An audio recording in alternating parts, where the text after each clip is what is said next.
زکوٰۃ کے بارے میں بڑا اسٹرکٹ ہونا چاہیے۔ قرآن مجید میں جہاں نماز کا ذکر آیا ہے وہاں اکثر مقامات پر ساتھ زکوٰۃ کا بھی ذکر آیا ہے۔ تو بعض علماء کرام نے فرمایا اس بندے کی نماز قبول نہیں جو مال میں سے زکوٰۃ نہیں ادا کرتا۔ تو زکوٰۃ ادا کرنے کے لیے میں بڑا ایک آسان سا نسخہ بتلایا کرتا ہوں، ہو سکے تو وہ آپ حضرات اس کو نوٹ کر لیں یا اپنے دل میں نوٹ کر لیں۔ سب سے پہلی بات، سال میں ایک مہینہ مقرر کر لیں، کوئی سا بھی مہینہ، کیونکہ سال گزرنے پر زکوٰۃ فرض ہوتی ہے۔ لیکن آپ یہ دیکھیں پورا سال آپ کے پاس کچھ پیسے آ جائے ہیں، کچھ اگلے دن آئے ہیں، کچھ اگلے دن آئے ہیں، کچھ چلے گئے، کچھ آئے، یہ سارا سال سلسلہ چلتا رہتا ہے۔ تو آپ اگر ہر مال کے اوپر سال گزرنے کا حساب لگانے لگے تو پھر آپ حساب کتاب میں ہی پڑے رہو گے۔ تو علماء کرام نے اس کا بڑا آسان سا حل بتلایا ہے۔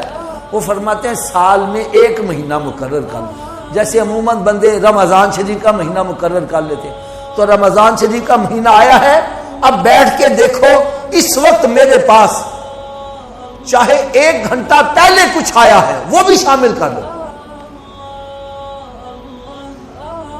اس وقت میرے پاس سونا کتنا ہے اس کی موجودہ ویلیو وہ لکھ لو، چاندی کتنی ہے اس کی ویلیو لکھ لو، کیونکہ جن چیزوں پر زکوٰۃ ہے میں اسی کا ذکر کر رہا ہوں۔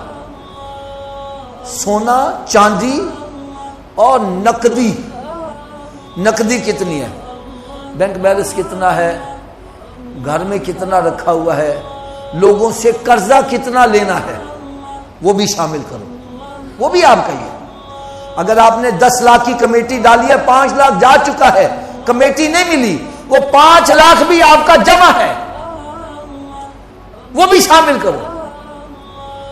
سونا، چاندی، نقدی، اور نقدی میں جو آپ نے قرضہ لینا ہے لوگوں سے وہ بھی شامل کرو۔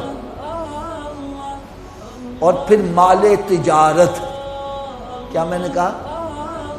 اگر آپ کے پاس دکان ہے، مال تجارت جتنا بھی ہے، گودام ہے اس میں جو مال رکھا ہوا ہے۔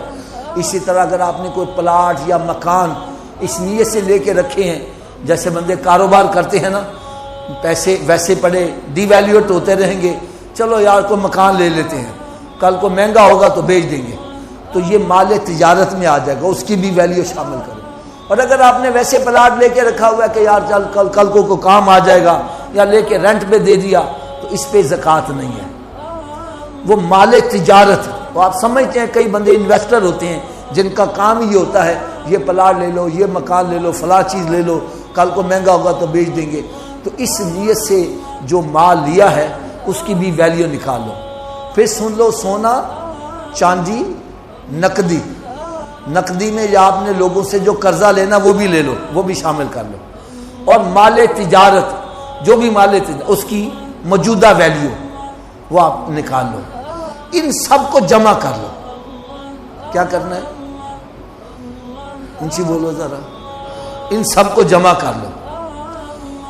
اگر فرض مال اس کی ویلیو بنی ہے 50 لاکھ، کتنی؟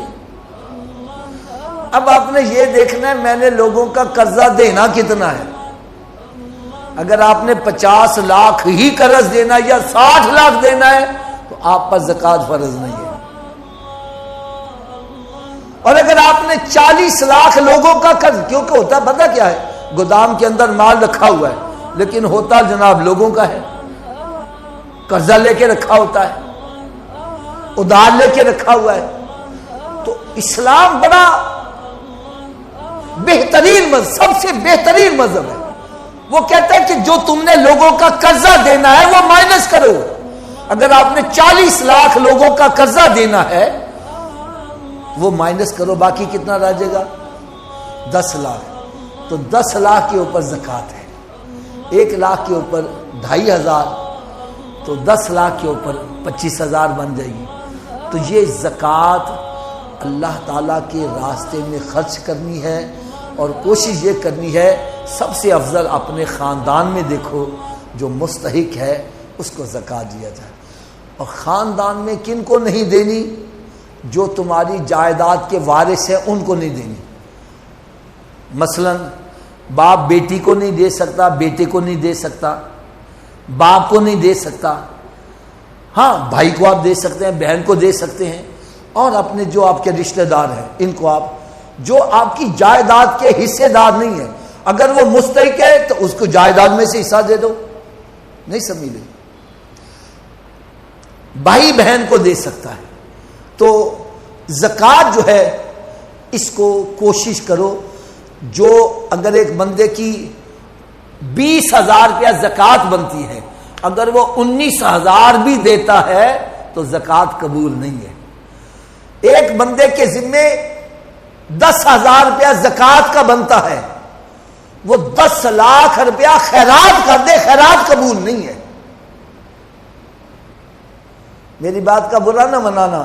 آج آپ نے دیکھا ہوگا بڑے بڑے جناب وہ کیمرے مین بگا کے چیک دے دیتے ہیں، ہمارا تصویر آ جائے، وہ چیک دے دیتے ہیں، زکوٰۃ نہیں ادا کرتے.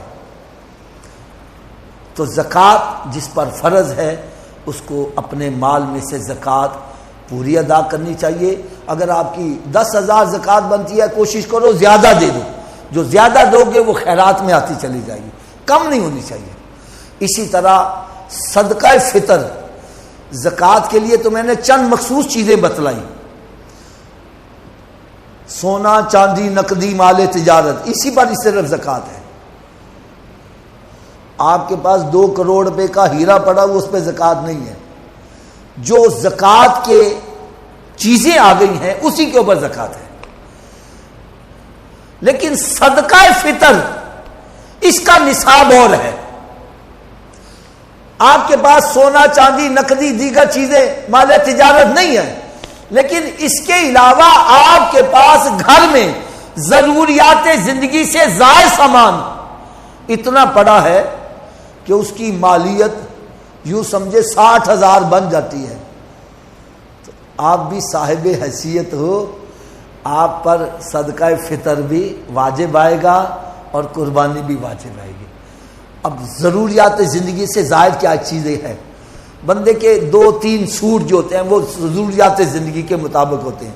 اب اس سے زائد جو ہمارے ٹرنک بنے ہوئے ہیں، ایک ایک سوٹ 50-50 ہزار روپے کا ہے، وہ ضروریات زندگی سے زائد ہے.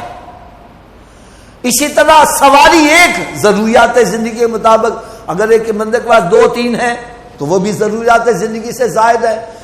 برتن ضروریات زندگی کے مطابق 2-4 ہی ہوں گے، لیکن ہمارے گھروں میں سارے وہ جناب شوکیس بھرے پڑے ہوتے ہیں، وہ کئی سال گزر استعمال کی باری بھی نہیں آتی، وہ ضروریات زندگی سے زائد ہے.